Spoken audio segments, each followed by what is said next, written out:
सुप्रभात बच्चों, मैं खुशबू शर्मा आज की ऑनलाइन क्लासेस में आपका स्वागत करती हूँ।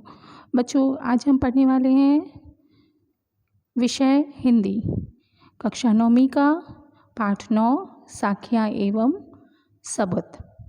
आइए बढ़ते हैं हम। हिंदू मुआ राम कही, मुसलमान खुदाई, कहे कबीर सो जीवता, जे दुहु के निकट न जाई।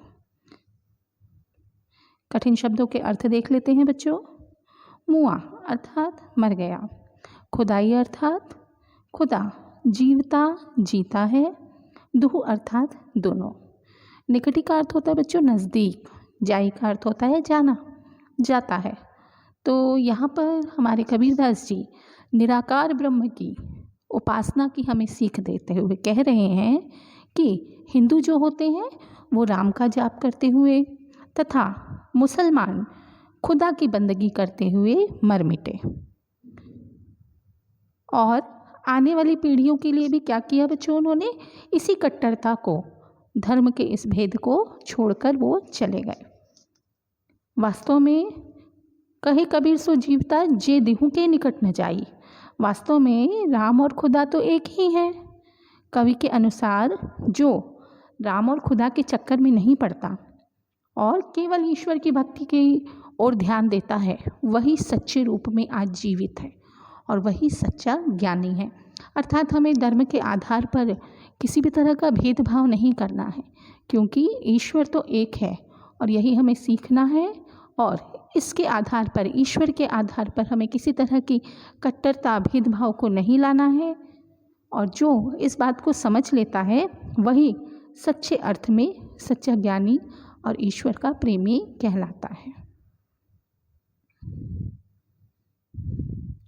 काबा फिरी काशी भया, राम ही भया रहीम, मोट चून मैदा भया, बैठी कबीरा जी। काबा किसे कहते हैं बच्चों? मुसलमानों का जो पवित्र तीर्थ स्थान होता है उसे हम काबा कहते हैं। काशी हिंदुओं का पवित्र तीर्थ स्थान। भया अर्थात हो गया।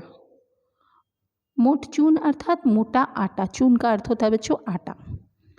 बैठी का अर्थ होता है बैठकर, जीम का अर्थ होता है खाना या फिर भोजन करना। तो इस तरह से यहाँ पर कवि कहना चाहते हैं हमें कि मैं जब राम और रहीम, हिंदू और मुसलमान के भेदभाव को भूल गया और इस भेदभाव से मैं ऊपर उठ गया, तो मेरे लिए किसी तरह का अंतर नहीं रहा। मेरे लिए क्या हुआ, जो हिंदुओं का पवित्र स्थान काशी है वह काबा के समान हो गया और जो काबा है वह काशी के समान हो गया। अर्थात दोनों में कोई भी अंतर नहीं रहा। मन की जितनी भी कलुषिता थी, बुराइयां थी, जिसके कारण मैं क्या कर रहा था, इस भेद के चक्कर में पड़ा हुआ था, वो सब कुछ समाप्त हो गया। जिस प्रकार से मोटा आटा जो होता है बच्चों, हम उसे खाने योग्य नहीं समझते हैं, तो वह अखाद्य होता है। और जिस मोटे आटे को मैं अखाद्य समझ रहा था, अब वही मुझे क्या लगने लगा है, बारीक मैदे के समान लगने लगा है, जिसे मैं अब आराम से खा पा रहा हूँ। अर्थात जिस भेदभाव के कारण मेरे मन में जो बुराइयाँ थी, कलुषिता थी, जिसके कारण मैं क्या है, धर्म के आधार पर भेदभाव कर रहा था, वो सारा भेदभाव मेरे मन से समाप्त हो गया है। और अर्थात मन में सांप्रदायिकता और भेदभाव की दुर्भावना जो मेरे अंदर थी, मेरे मन में, वो सभी समाप्त हो गई है। और मेरे लिए जो राम है रहीम के समान और रहीम जो है राम के समान हो गए हैं। इसीलिए जो हिंदुओं का पवित्र तीर्थ स्थल है काशी, वो काबा के समान हो गया है और जो काबा है वो काशी के समान हो गया है। अर्थात संपूर्ण भेदभाव जो मेरे मन से है वो अब मिट चुके हैं। आगे बढ़ेंगे बच्चों। ऊंचे कुल का जन्मिया, जे करनी ऊंच न होए, सुबरन कलश सुरा भरा, साधु निंदा सोए।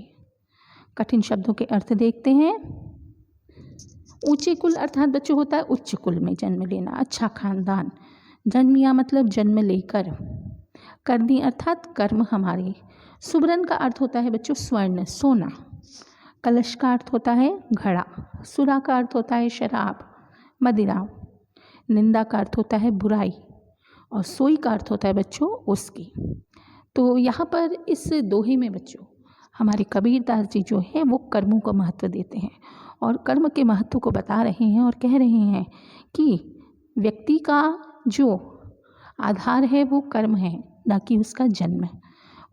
अर्थात ऊंचे कुल का जन्मिया, अर्थात उच्च कुल में जन्म लेने मात्र से व्यक्ति बड़ा नहीं होता, जे करनी ऊंच ना हो। यदि व्यक्ति के कर्म अच्छे नहीं हैं तो वह व्यक्ति बड़ा नहीं बन जाता। और व्यक्ति को बड़ा बनने के लिए क्या करना पड़ता है बच्चों? अच्छे कर्म करने पड़ते हैं। इसी का उदाहरण देते हुए हमारे कबीरदास जी कह रहे हैं कि यदि सोने का कोई पात्र हो और वह किससे भरा हो? सुवर्ण कलश किससे भरा हो? सुरा से भरा हो, शराब से भरा हो, तो भी जो सज्जन व्यक्ति होते हैं वो उसकी क्या करते हैं? निंदा करते हैं, उसे पसंद नहीं करते हैं। तो इसी तरह से यदि हमने कुल में, अच्छे कुल में जन्म लिया, ऊंचे कुल में जन्म लिया, लेकिन हमारे कर्म अच्छे नहीं हैं, तो ऐसे ऊंचे कुल में जन्म लेने का कोई मतलब नहीं है।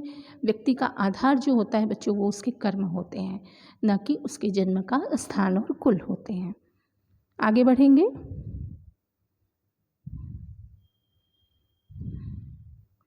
मोको कहाँ ढूंढे बंदे, मैं तो तेरे पास रे, ना मैं देवल ना मैं मस्जिद, ना काबे कैलाश रे। न तो कोनो क्रिया कर्म में, नहीं योग बैराग में, खोजी हो तो तुरंत मिली हो पल भर की तलाश में। कहे कबीर सुनो भाई साधो, सब श्वासों की श्वास में।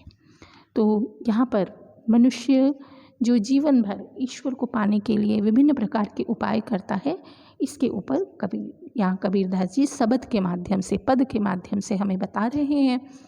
पद के अर्थ की ओर बढ़ने से पहले कठिन शब्दों के अर्थ जान लेते हैं। मोको अर्थात मुझे, देवल का मतलब होता है बच्चों मंदिर, कौनो मतलब किसी, क्रियाकर्म मतलब कर्म कांड, बैराग मतलब वैराग्य, साधो मतलब सज्जन, श्वास मतलब सांस, और तुरंत।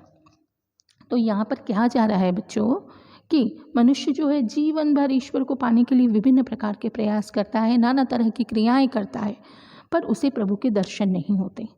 तो इसी संबंध में निराकार ब्रह्म को मनुष्य से कह रहे हैं, ईश्वर स्वयं मनुष्य से कह रहे हैं। क्या कह रहे हैं? कि है मनुष्य, मोको कहाँ ढूंढे बंदे, मैं तो तेरे पास रे। तो मुझे कहाँ ढूंढता है? तूने मुझे कहाँ खोजा है? मैं तो कहाँ हूँ? तेरे पास ही हूँ। ना मैं देवल, ना मैं मस्जिद, ना काबे कैलाश रे। ना तो मैं किसी मंदिर में हूँ, ना ही मस्जिद में हूँ, ना ही मैं किसी देवालय में रहता हूँ, और ना ही किसी काबे कैलाश अर्थात बच्चों तीर्थ स्थान, ना ही मैं किसी तीर्थ स्थान में रहता हूँ, ना तो कौनो क्रियाकर्म में, ना ही योग वैराग में, और मैं किसी भी आडंबर युक्त, अर्थात भगवान को प्राप्त करने के लिए हम बहुत सारे आडंबरों का सहारा लेते हैं, तो मैं इस तरह के किसी भी आडंबर में नहीं हूँ, किसी भी इस तरह की क्रिया के द्वारा मुझे प्राप्त नहीं किया जा सकता है, और न ही योग और वैराग्य से भी मुझे प्राप्त किया जा सकता है। ऐसा हमारे ईश्वर हमसे कह रहे हैं। आगे कहते हैं, खोजी होए तो तुरंते मिली हों पल भर की तलाश में। जो सच्चे मन से मुझे खोजता है, मैं उसे पल भर में ही मिल सकता हूँ, क्योंकि मैं कहाँ रहता हूँ? कहते हैं, कहे कबीर सुनो भाई साधो, सब सांसों की सांस में। क्योंकि मैं तो हर प्राणी की, प्रत्येक प्राणी के प्रत्येक सांस में मौजूद होता हूँ। अर्थात यदि मुझे खोजना है, यदि हमें ईश्वर को खोजना है, तो हमें कहाँ खोजना है बच्चों? हमें ईश्वर को अपने मन में खोजना है, अपने अंदर खोजना है। ईश्वर कहीं हमें बाहर नहीं मिलने वाला है, ऐसा परमपिता परमेश्वर हमसे स्वयं कह रहे हैं। इसी के साथ बच्चों हमारा यह पाठ कबीर की साखियाँ यहीं समाप्त होता है। आशा है आपको यह पाठ समझ में आया होगा। धन्यवाद।